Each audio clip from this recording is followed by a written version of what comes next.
Donc voilà, et comme je le disais, un bon bâtiment doit être orienté de façon perpendiculaire au vent dominant.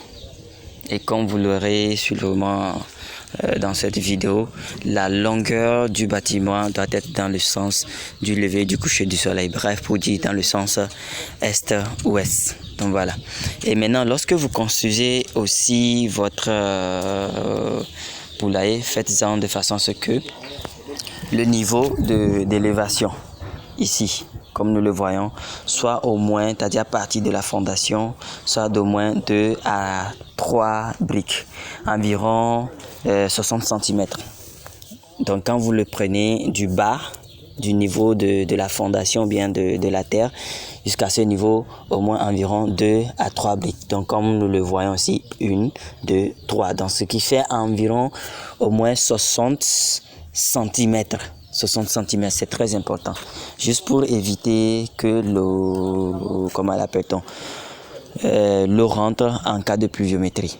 Et aussi, lorsque vous l'installez, il y a cette charpente-là en haut. Cette charpente-là en haut. Donc, il doit avoir aussi un critère de débordement d'environ 80 cm de débordement à 1 mètre. Pour éviter que lorsque la pluie va aussi rentrer, éviter l'introduction d'eau de pluie. Donc c'est très important. Maintenant, au-delà du mur, c'est du grillage. C'est du grillage. Donc voilà.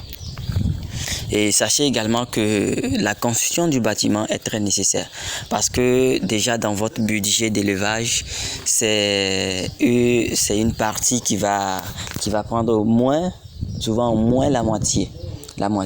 Déjà pour installer un bâtiment de 1000 sujets, il vous faut préparer déjà 6 millions de francs CFA, donc 2 500 000 à 3 millions pour construire votre bâtiment.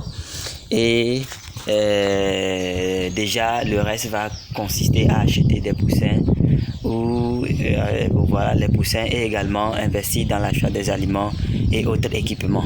Donc c'est très important. Il faut faire attention. Un bâtiment mal construit, ce qui veut dire que vos résultats sont déjà, disons, bafoués. Vos résultats sont déjà faussés. C'est très important.